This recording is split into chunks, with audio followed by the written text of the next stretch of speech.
Halo Sobat Desain, selamat datang kembali di channel Bohas Desain, tempat di mana unek-unek tukang desain tercerahkan.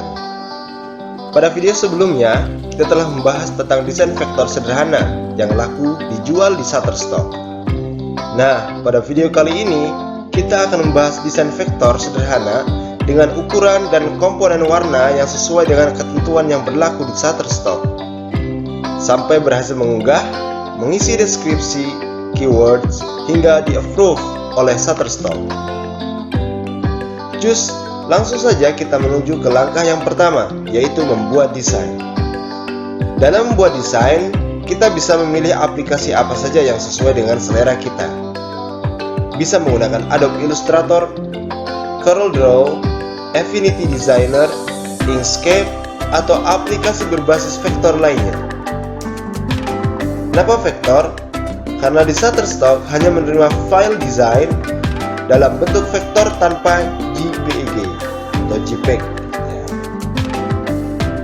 Yang terpenting, apapun aplikasi yang kita gunakan, pastikan ukuran pixelnya tidak kurang dari 4 megapiksel, atau untuk amannya, buatlah ukuran artboard 2700 dikali 2700 megapiksel.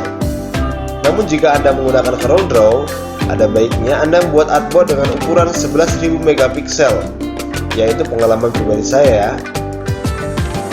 Adapun cara pengaturan dan penyimpanannya adalah sebagai berikut.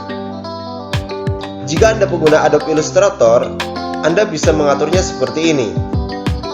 Untuk membuat file baru, pilih File, lalu New, pilih Pixel, dan masukkan ukuran pixel pada kolom ini. Adapun untuk menyimpannya atau menyimpan hasil kerjanya, pilih File, kemudian Save As, lalu pilih jenis file yaitu EPS. Jika Anda pengguna CorelDRAW, Anda bisa mengaturnya seperti ini. Untuk membuat file baru, pilih File, kemudian New, atau pilih ikon kertas berbintang, lalu buatlah kotak dengan menggunakan rectangle tool, lalu netralkan kursor Anda dengan mengklik area kosong, ubah unit atau satuan ukur menjadi pixel, kemudian klik kembali kotak, lalu masukkan ukuran pixel pada kolom yang tersedia. Untuk menyimpan hasil kerjanya, pilih File, Export, lalu pilih jenis file yaitu EPS, dan jangan lupa mengatur DPI menjadi 300, lalu Save. Jika Anda pengguna Inkscape, Anda bisa mengaturnya seperti ini. Pertama, pilih File untuk buat file baru, kemudian New. Buatlah kotak dengan menggunakan rectangle tool di sebelah kiri. Lalu pilih satuan pixel, lalu ubah W atau width dan H atau high-nya sesuai ketentuan ukuran.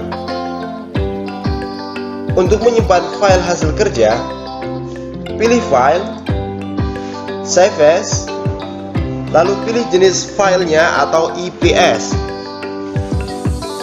Dan jangan lupa mengatur DPI menjadi 300, lalu Save.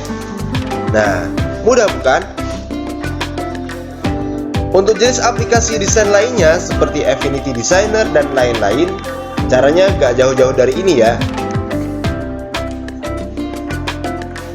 Dalam membuat desain juga perlu diperhatikan pemilihan komponen warna. Pastikan jenis palet atau komponen warna yang Anda gunakan adalah RGB. Nah, kenapa RGB? Ya, karena itu peraturan Shutterstock. Menurut pihak Shutterstock, RGB adalah warna yang banyak dipakai di web. Selanjutnya, kita akan belajar mengupload vektor yang sudah jadi ke Shutterstock. Berikut ini adalah file gambar sederhana dengan format EPS yang sudah saya buat menggunakan CorelDRAW dengan ketentuan yang sudah saya jelaskan di atas. Nah, untuk menguploadnya, silakan buka akun Shutterstock kontributor Anda. Jika belum mendaftar, silakan Anda daftarkan diri terlebih dahulu sebagai kontributor. Ingat, bukan di Shutterstock ya, tapi di sini ya, submit.shutterstock.com. Biasanya favicon Shutterstock itu berwarna merah, sedangkan Shutterstock khusus kontributor ini berwarna putih. Emang apa bedanya? Bedanya, yang merah itu untuk pembeli, sedangkan yang putih untuk penjual. Nah, selaku penjual ataupun desainer, ya kita menggunakan submit.shutterstock.com yang menggunakan favicon berwarna putih. Setelah masuk, silakan pilih upload, lalu pilih file IPS yang telah Anda siapkan, lalu mengisi keywords, deskripsi, dan kategori. Pertama, mengisi deskripsi. Dalam mengisi deskripsi, gunakanlah bahasa Inggris yang baik dan benar.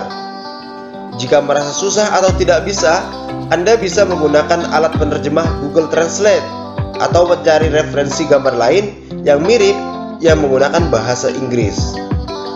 Yang terpenting adalah kesesuaian deskripsi dengan gambar.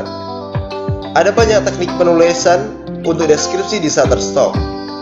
Buatlah 3 kalimat yang mewakili gambarmu. Kalimat pertama menjelaskan nama atau gambar itu sendiri. Lalu kalimat kedua adalah kegunaan dari gambar tersebut, dan ketiga adalah jenis vektor dari gambar tersebut.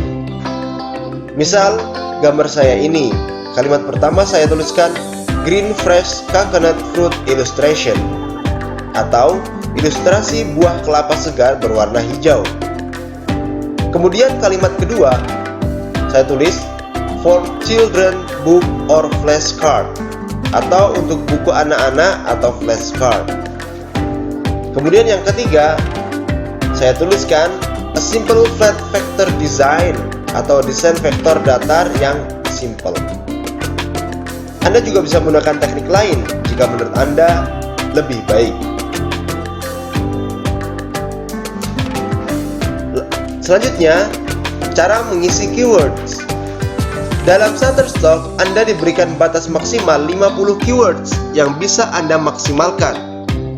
Tidak harus dihabiskan semua jatahnya, tapi eman kalau gak diisi semua. Salah satu cara mudahnya yaitu gunakanlah keyword suggestion dengan memilih 5 desain teratas dari gambar yang paling mirip dengan gambar Anda, lalu kopikan ke keywords. Jika masih sisa, carilah gambar lain yang berbeda namun memiliki tema yang sama sampai 50 keywords terpenuhi. Lalu selanjutnya adalah cara memilih kategori.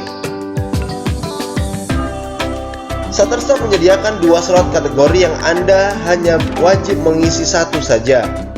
Tetapi kita tetap maksimalkan 2 ya. Ada abstract, animals, arts, fashion, backgrounds, dan lain-lain yang totalnya ada 26. Isilah kategori pertama dengan kategori yang paling dekat dengan gambar Anda. Lalu kategori kedua dengan tema yang nyerempet atau masih beririsan dengan tema gambar Anda. Nah, setelah semua terisi dengan baik, Anda tinggal mensubmit desain Anda dengan mengklik submit warna merah. Lalu tunggu beberapa saat hingga desain Anda di-approve atau di-reject. Waktu penantian bisa beberapa jam hingga maksimal 5 hari. Ya, mungkin tergantung banyak sedikitnya antrian desain yang masuk di tim Shutterstock. Untuk desain saya yang satu ini diterima di Shutterstock dalam waktu kurang lebih 1 hari. Nah, untuk melihat apakah desain Anda diterima atau tidak, Anda bisa melihat tampilannya di akun kontributor kalian di bagian review. Bagaimana? Agak membingungkan bukan? Nggak juga sih. Nanti kalau sudah praktek akan terbiasa kok. Baik, itulah tutorial mengatur artboard, menyimpan file, hingga mengupload desain vektor di Shutterstock. Semoga bisa bermanfaat bagi kita semua. Kalau ada pendapat lain, jangan sungkan untuk berbagi ilmu di kolom komentar. Jangan lupa subscribe dan tekan tombol loncengnya ya, supaya saya senang dan lebih semangat berbagi. Bye-bye.